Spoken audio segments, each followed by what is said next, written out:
Me, I've had a difficult, interesting past. As you know, at 26, I was diagnosed with cirrhosis of the liver. I struggled with alcoholism, I struggled with my weight, I struggled with body image, I struggled with a lot of things in my younger years, and I was faced with a decision to get healthy or to die.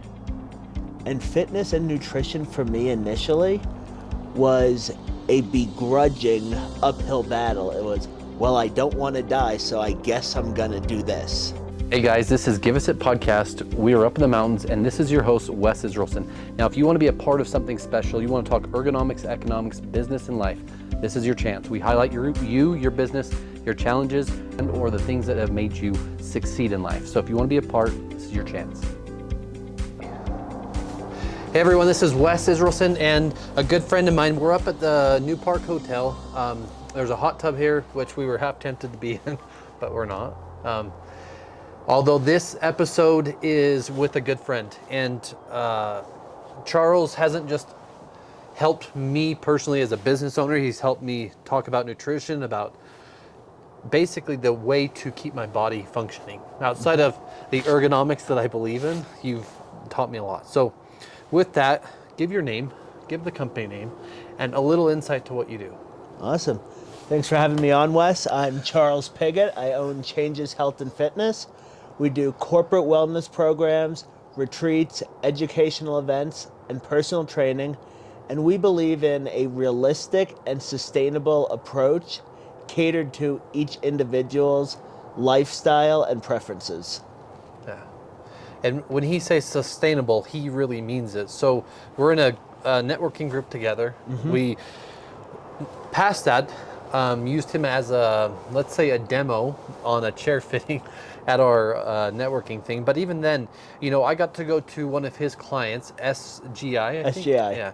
And I got to do an ergonomic assessment fitting and presentation. And the response that this company has with him working with them is pretty amazing. It's created this engagement that they were missing.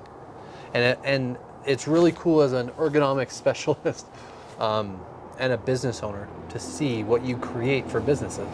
Thank you. Just by nutrition and exercising and sustainability. So I think it's great. Talk about the business side. What does that look like for a business owner today? Like, who's intrigued by changing not just how they retention of people, but how do they go about using your service to help their employees engage?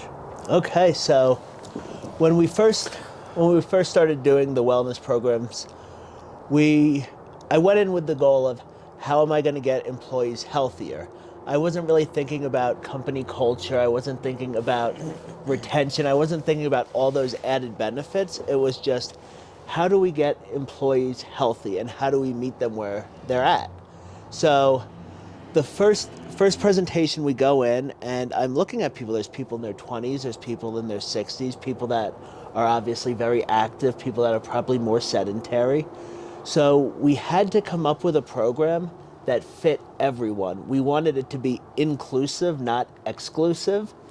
So what we found was, first, meet the individual employees. Find out what their pain points are. Find out that, okay, what's going on with Wes? What's going on with Steve? What's going on with Bill? What are their personal goals? What are the pain points in their lifestyle? Then finding presenters to come in and talk about topics related to their specific needs. And from that, we create challenges that everyone can participate in. Then, to take it even further, we do individual coaching for all the employees for whatever their personal goal may be. And as a business owner, talking to business owners listening, mm-hmm. Why would they want to use that? What has that done? Have you seen it done for, let's say, SGI? So what I've seen at SGI is when we went in, you could tell it was a very productive company. You could tell that they were making money, people were taking their jobs seriously, and there was some community. But what I've seen in the last year and a half working there, the camaraderie is kind of insane how much it's improved, because we gave them a common goal outside of work.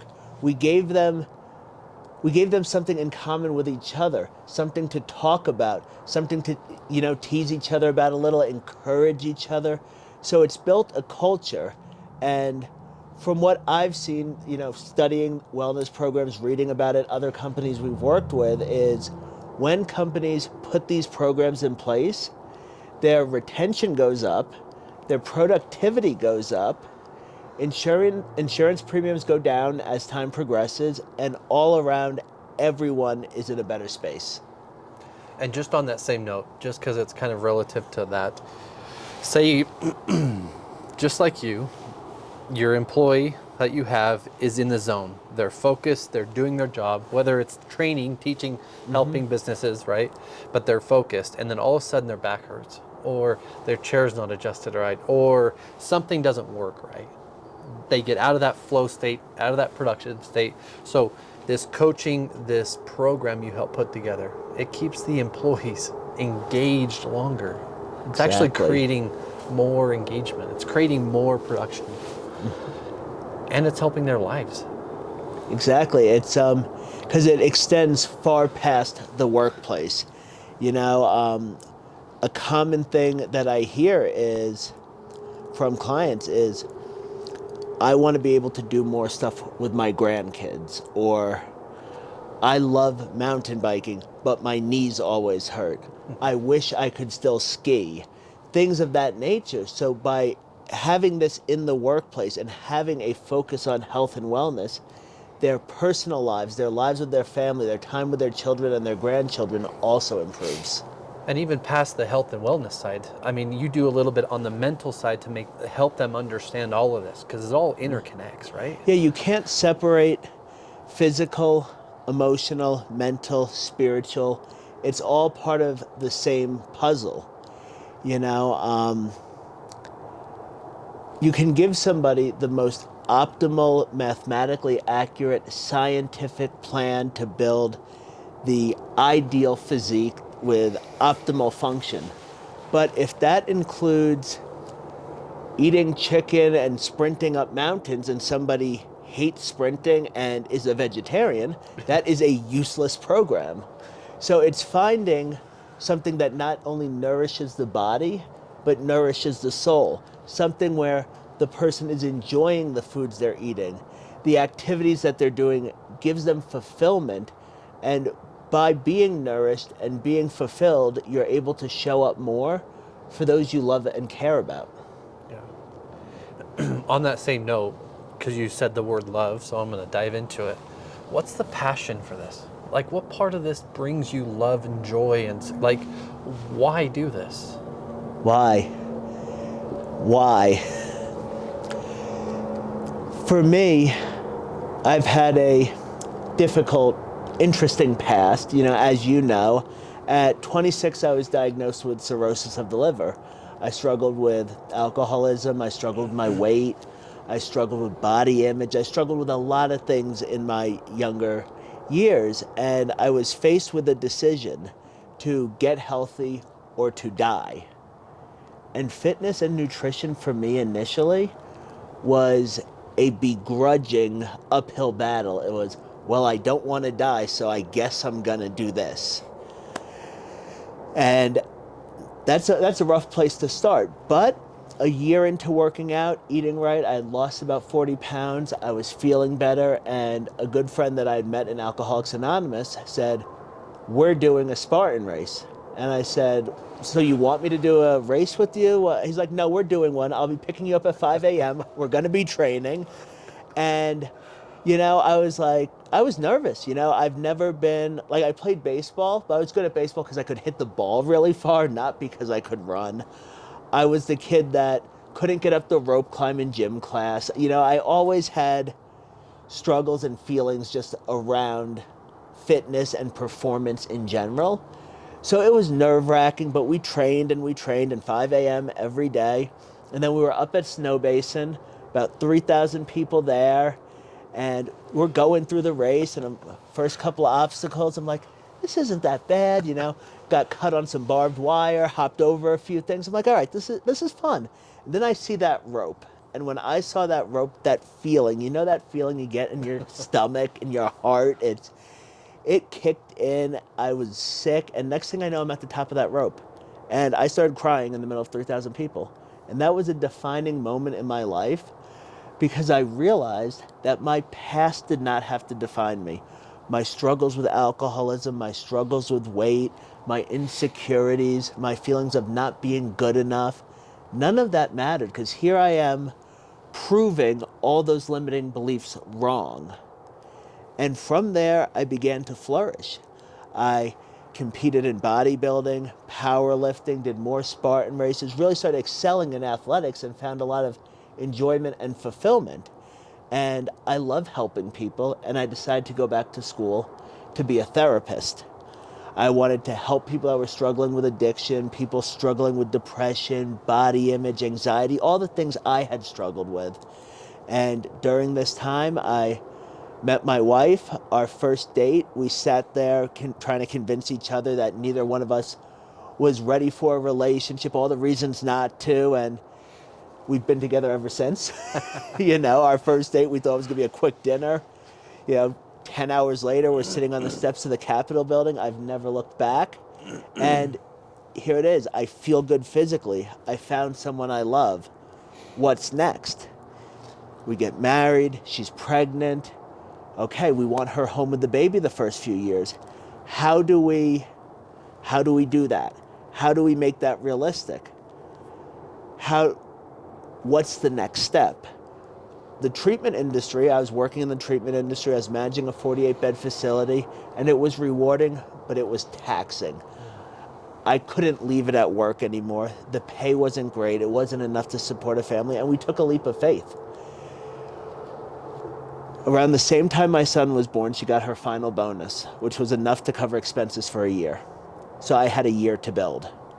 And I got certified as a personal trainer, certified as a nutritionist, got all that paperwork done, and I dove in with 2 feet. I had no plan, no budget, just, word of mouth, just putting myself out there. A friend of mine always says, one day you just jumped on Facebook and started telling everybody that you were going to help them get in shape. And that was my beginning. And it was nerve-wracking. It was scary. We made a ton of mistakes the first year. We hired people. We fired them. All kinds of things went wrong, but we learned a lot, and we got through year 1. Year 2, we started working with SGI. We started building out their wellness program. We became more profitable. We hired some people, got involved in networking, met all kinds of fantastic business owners, you being one of them, Wes. And what I found is I have learned so much from other business owners in industries that have absolutely nothing to do with me. And I found that I not just have a love for fitness, for health, for helping people, but I have a love for business and business owners and learning about what they do, why they do it, why they have that passion, where it comes from. And you can feel the passion when he talks. You can feel the way he talks. But there's so much more. There's so much more behind that. Like, just to getting to know him as a person's amazing. Your family, your wife, your son, and then your involvement in the community. Like, how you help people in general is amazing. And thank you. Part of that's what you've been through, right? Part of that's seeing what you've seen and going through that and those challenges and things you've learned. But the fitness side of what you do is so impactful to me. Not necessarily in the fact that it changes the way I physically look, but it's a generation thing. Absolutely.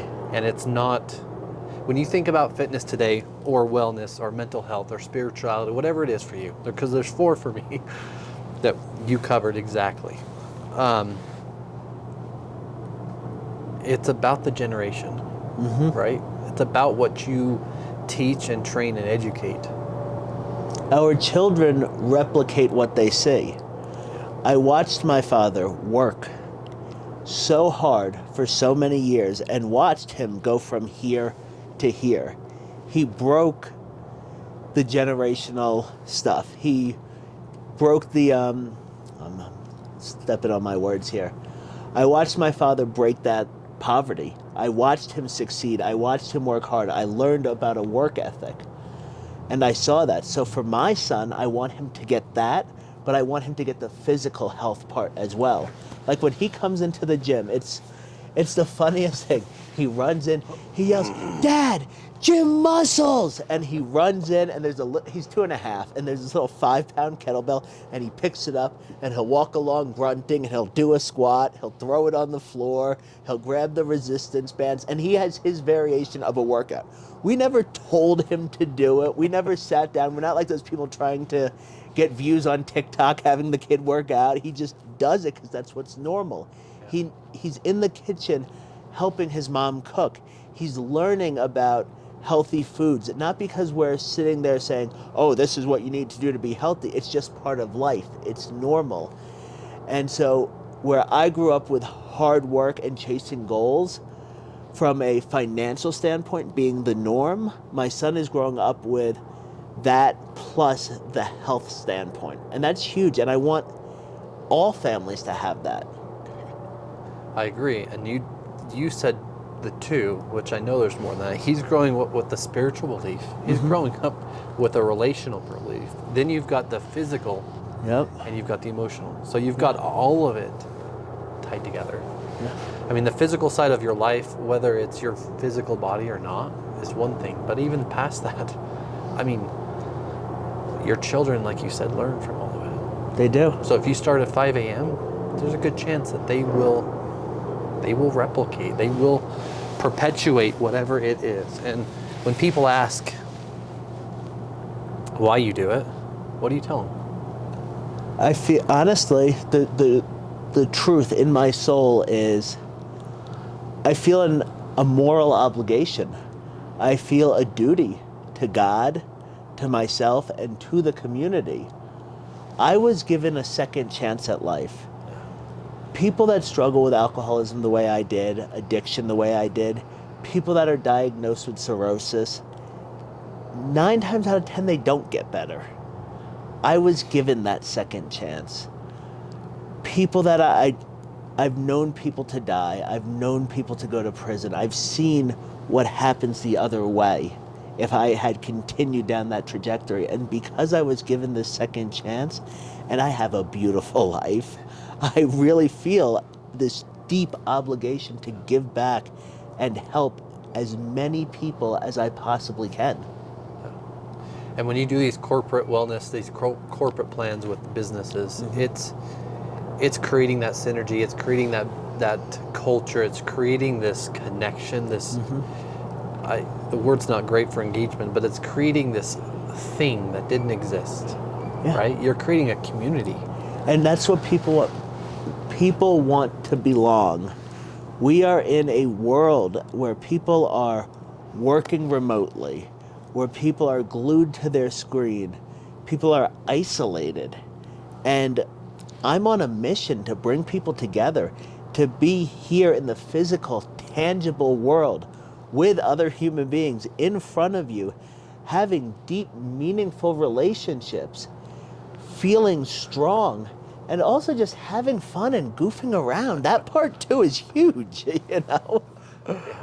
And we have, like you said, COVID for the furniture world and even the fitness world. I mean, it changed it drastically in good ways too, but for the furniture world, it killed it. Not that people stopped working, because some people did, but like you just said, there's this connection when people were in the office.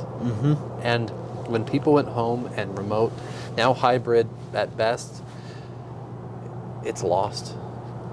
But even worse than that, posture drops, position drops, they don't work out, they don't have a network, they don't have an accountability partner or some sort of tracking measure like you create that allows them to build something amazing.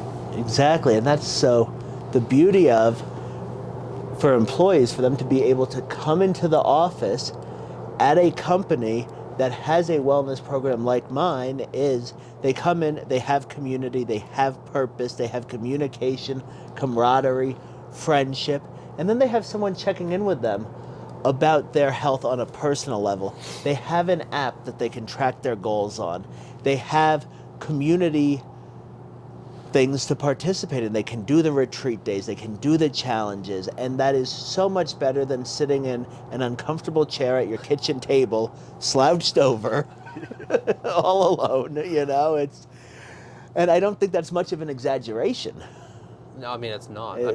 If you look at it this way, I believe, and don't quote me, but I'm going to say, I believe China has not banned, but they forced children, I think at age 10, to go through classes to where they don't use social media as much. They don't use their phones as much, right? And if you think about the position of this, right, how bad is that for your body in 20 years? It's terrible. And as a fitness professional, as somebody that is in the gym multiple times a week, at different companies talking about the benefits of exercise, I have built a big portion of my business through social media, and I am on that phone and I find myself hunched over and I feel it in my neck, and it's crazy because I know how bad it is. So what I've started doing, and this a good friend of mine suggested this, the phone goes on do not disturb on Sundays. Sunday has become fully for the family, and when I'm done at the end of the day, the phone goes in the drawer. I leave my phone on the table. We're out here talking, my phone's somewhere in the other room. I've really been trying to, if I don't need it, to put it away, to put it somewhere else. Because not only is it that physical strain from slouching over and being on the phone, but mentally, like let's say you're working on something. Let's say you're posting on LinkedIn about your business, and then you see something cool that someone else is doing, and then you see something cool that someone else is doing, and then you say, oh, let me check Instagram, and then you see some toddler dressed up as a slice of pizza, and then you go down this spiral and 10 minutes have gone by. You've wasted time, you've rotted your brain. It's a slippery slope. Yeah, and it's so valuable to understand what fitness does for your body, nutrition does for your body, but it's even more valuable to understand what it does for your business. Absolutely. Like the ergonomic side of fitting someone to a chair is only a component to a wellness program. The best review I ever got from a client, he looked at me, and it was about 6 months after we started working together, and we were working one-on-one. He goes, when I exercise consistently and eat right, my business is more profitable. And that is the case for everyone. When your body is performing well, your mind is performing well, your energy is there, people receive you better, you get more done. And even on that same note, say that you perform better, you treat your relationships with your spouse better. 100%. Your children. Yeah, and that's what it's all about. At the end of the day, making money is great, business is great, I love all of it. But my wife and son, that's where it's at. Like that's, it's so much, that is the... And I know how much you adore both, so Yep. I totally agree, because my wife and my princesses are the same, and I appreciate that, because it's something that someone we both know. We had a conversation yesterday, and she asked why. Yeah. I said, because when you understand what it is at the end of your life, what is it? What is it all worth if you don't have that? And that's the thing, we have such limited time on this planet. We have a family member that's in the hospital right now, and it's very apparent and in my face right now these last 2 weeks. But as you've written your obituary, I have as well. I have gone in the future and looked back, and I want to leave behind a legacy I can be proud of. I want to be the man that created change and helped people. I want my son to remember me. I want his children to remember me. I want the community to remember me as someone that was kind, someone that cared, somebody that made people feel like they were good enough, that they belonged, that they were worth it. And then all of those people can go out and make an impact and enrich the lives of other, and that ripple effect. And I'm going to lead into two things. So change is health and fitness. You can understand the change that's left, right? The impact that's left. Outside of that, if you think about it, you impact and leave a legacy is one thing, but you've changed the course of your son's life, who will then change the course of someone else's life, or the employees you help for SGI or other businesses, because I know you do multiple, and you guys should do it as a business owner. You should be talking to someone that takes care of your employees like children or like family, or there's a difference between being nice and being kind. 100%. And he's not nice. He's very kind, and he's very nice at times. Yeah, but sometimes the kind thing is to tell somebody what they might not want to hear.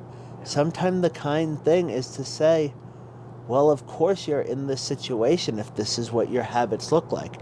Now let me help you change those habits. Because that's the piece. That's I think the big difference between being rude and being kind. Being rude is, this is your problem. Being kind is, this is your problem. Let me help you. Let me walk this path with you.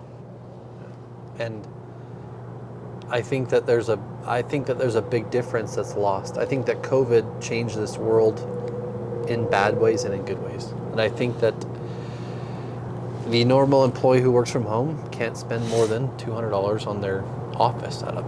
Yeah. And let alone go to the gym and don't ever really change their habits. And the definition of insanity is doing the same thing over and over and over and expecting a different result. Yep. So change what you do, hence nutrition, meal planning, or not furniture, I was going to say, but the way that you actually intake your food or calorie intake, understand what all that is, understand your body, have someone help you that can teach you. And even then, have someone hold you to doing it. Yeah, the accountability piece is huge. You know, it's first, to quote the Serenity Prayer, you need the courage to change the things you can. You need that courage. But most people need the guidance. It's like, okay, I'm ready to make the change. Well, how do I do it? Okay, that's harder than I thought. That's uncomfortable. That's new. I don't understand that. Okay, who can teach me? Oh, you can teach me. You've been there. You've walked it. You've done it. Then you have that accountability. And having that accountability helps create the habits. As we know, our habits are what build us. And then the habits lead to the outcome, and they lead to the discipline. And then once you have the discipline, you're set at that point. You do what you need to do, whether you feel like it or not, and you get the results you want. I tell people all the time, I love my Monday workout because it's squats and deadlifts. Squats are okay, but I love deadlifts. I feel strong, I feel powerful, I feel fun. But that's my favorite workout of the week. The other ones, I do them because I like the way my body performs. I like the way my physical appearance. I like all the benefits of exercise. But if it was up to me, I would deadlift once or twice a week and go for a hike. But I want more. I want to perform well. I want to age gracefully. So I go through the steps. I wake up at 4:30 in the morning. Most mornings that's all right, but some mornings I do not want to get up. But 4:30 to 7, the phone doesn't go off. I'm not interrupted. I get more done for my business in those early hours than the whole rest of the day. You know, it's having the discipline to do those uncomfortable things to the point that they become normal to get the success you want. And if you quote the book Atomic Habits and or you think about your overall habits, right? You can build upon them, but you have to be consistent. 100%.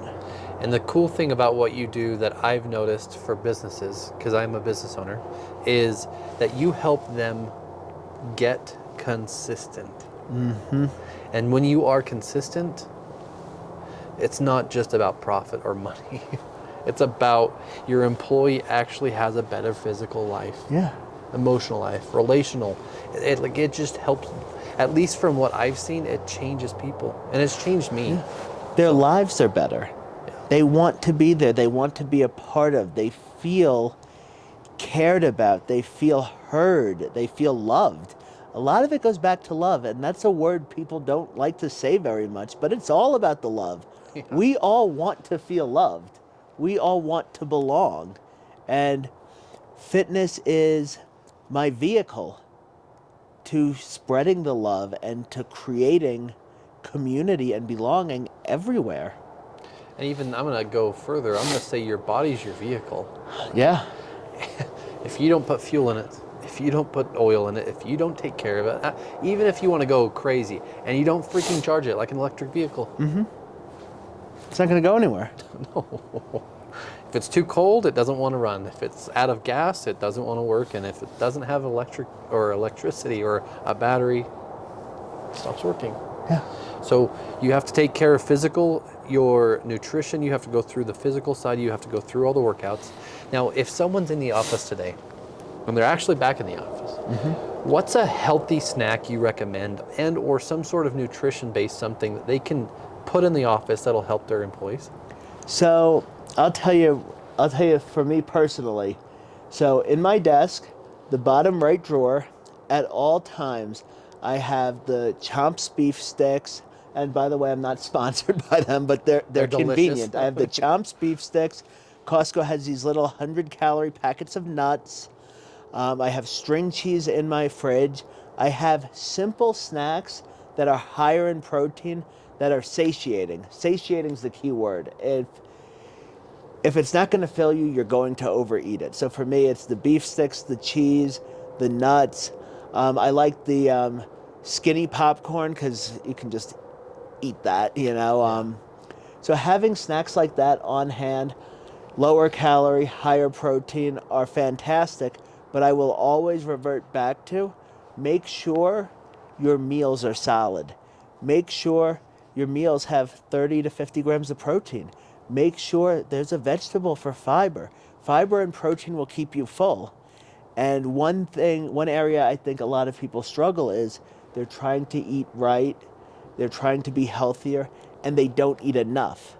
They'll say, oh, well, I had, a quarter of an avocado, 1 egg. Like, it'll be such a small amount of food.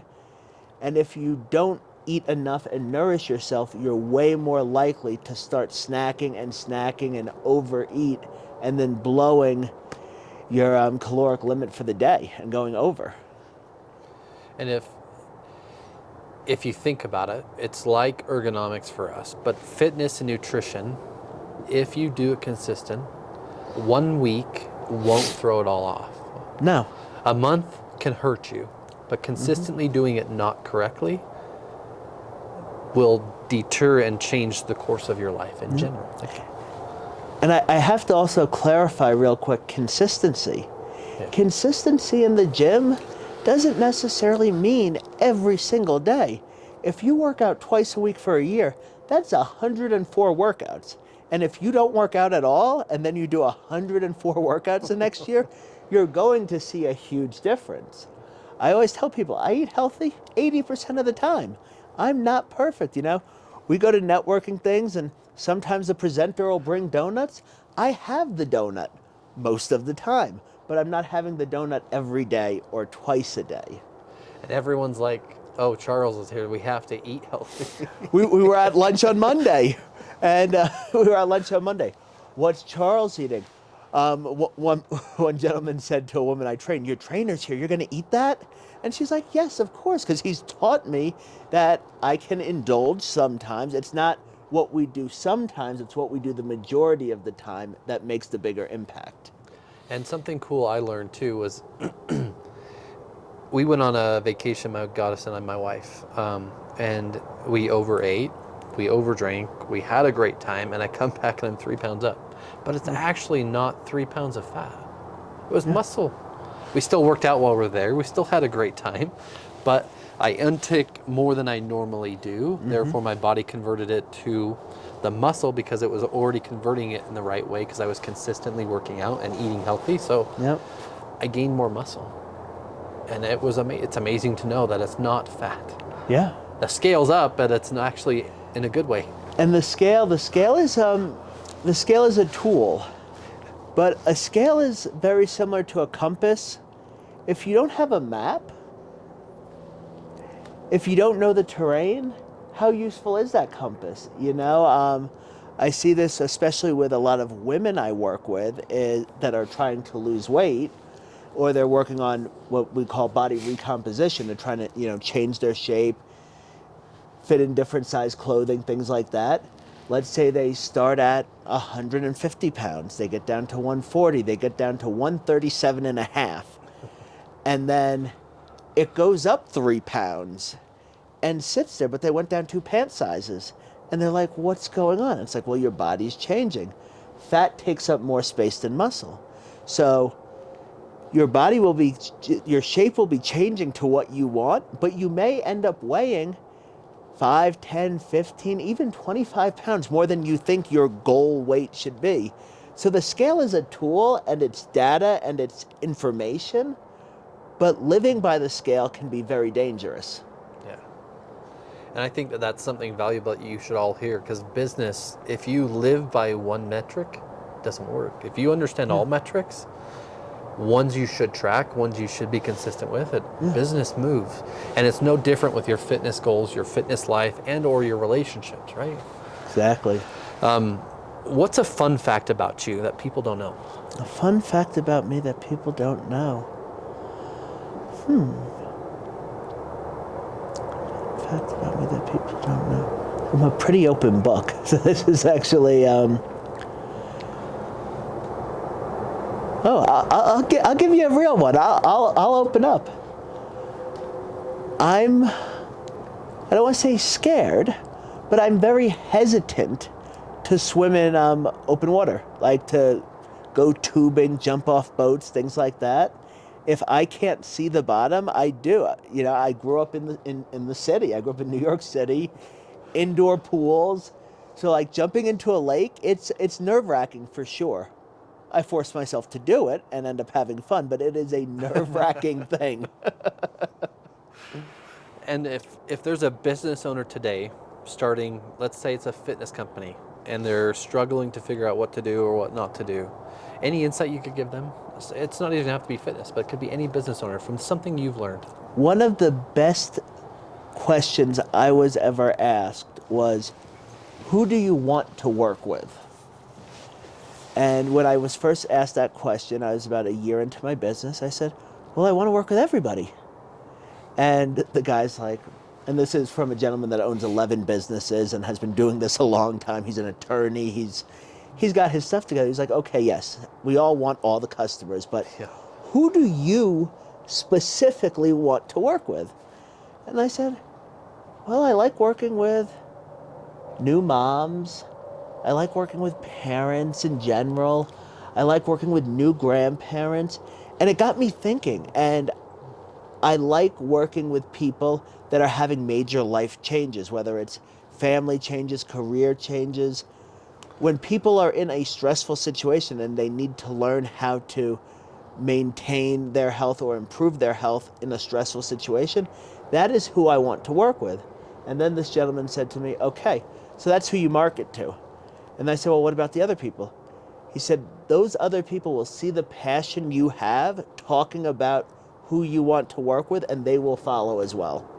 And it was some of the best advice I ever got. So I'm just going to regurgitate that information because that's good. Worked for me. And then selfishly for us as a business, how much do ergonomics play into office? Huge.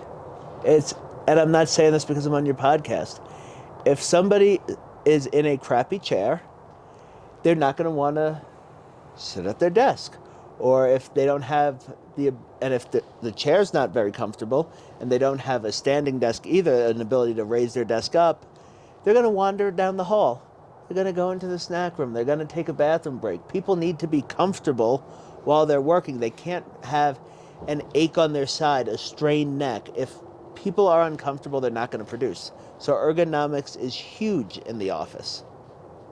And some questions that I get asked, how important is sleep for fitness? Sleep is huge. Sleep is huge.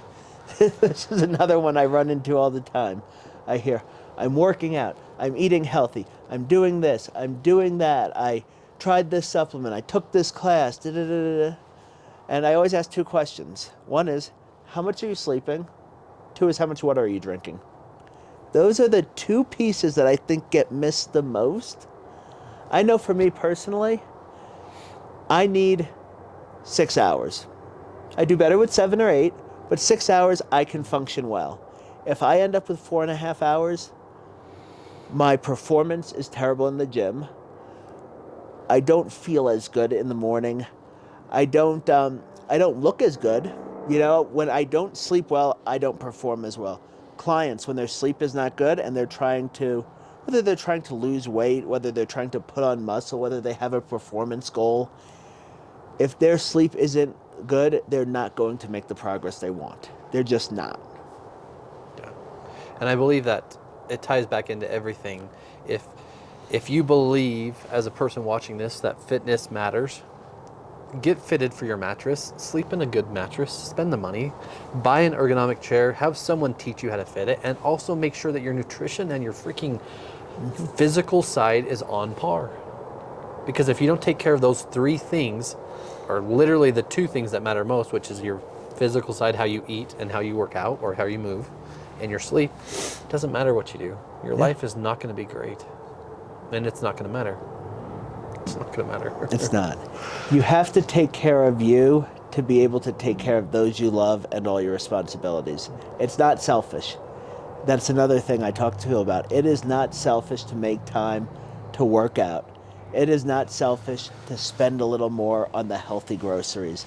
It's not selfish to say at a family party, no thank you. Now, I tell everybody, eat the slice of cake at the birthday party. But you don't have to have seconds, thirds, and fourths of that casserole because Aunt Tina does a really good job with it and is really proud of it. You can have one serving. You don't, by putting yourself first, you show up better. And it's not selfish. Everyone does better because of it. Plus, if you reiterate what we're talking about, if you go back to business, and you don't teach your employees how to do these things or do the right things, set the right processes in place, it's chaos. So absolutely, chaos ensues, things don't work out right, business doesn't grow, and ultimately you have to close. It's no different with your body. If you don't physically work out, you don't take care of your body, you don't eat healthy, it all changes. Yeah. And maybe you die young like my dad at 56, or maybe you die younger than that, or maybe by the time you're 56 you can't walk and your life's horrible anyway. Your body will shut down on you. You know, I'm young. I'm 33 years old. I know people my age that probably couldn't run a mile or do 10 push-ups. And this isn't me like coming down on people or being judgmental, but if you're in your early 30s and you can't move, that's scary because by the time you're 50, are you going to be able to walk up the stairs in your house? Yeah. And 50 isn't old. No. know? Especially not nowadays, really. It's not old. And that's why, ergonomics and furniture matter, because if you don't plan things right, if you don't take care of things, like it, is our podcast about furniture? It is freaking not. It's about business owners and understanding what they do to help your business grow, because I'm still learning. And there's a few people that have impacted me in big ways, but really nothing has impacted me like physical and the nutrition side. Yeah. Because it ultimately results in how your children see it, how your employees see it, how you deal with your spouse, how you work with your spouse, how you actually are able to date your spouse. And as leaders, we have to set the standard. Always. And it's not fun. It's not grand all the time. Waking up at 4:30 is not great all the time. It's not. But it's necessary. Yeah. On the side of what Changes Health and Fitness is looking for, what is that? What are we looking for? We are looking to work with more businesses.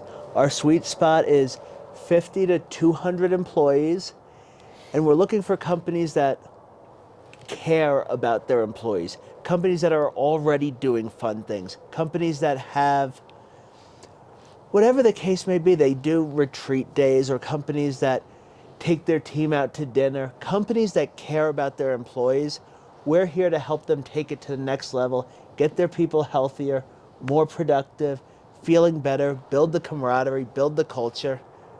We want to work with companies that care about their people. We want to work with fun companies, and we want to enhance it. Yeah, and if you think about enhancing, man, easy way to enhance your life is to be healthy or Absolutely. eat right. And then even then, if you create yourself, like we've done here on this podcast, not even just talking with Charles in general, but think about it. If you put yourself around people who are like-minded, what happens? It's you grow, you build, you just, everything excels. Yeah. And if people are looking today to get a hold of you to help their business, help their employees, how do they do that? Absolutely. The best, you can go to our website, www.changesfit.com. But seriously, feel free to email me personally at charles@changesfit.com, and I will respond. And he's got some pretty amazing merch. He's got a gym, and if you want to go see his son is freaking awesome. He's a little tank. He's the best. And your wife does a great job. Your overall business model, how you help people, is really impactful. So from us at Give Us It Podcast and everyone listening, I just want to say thank you. And thanks for your time. Thank you, Wes. You're welcome. It's awesome.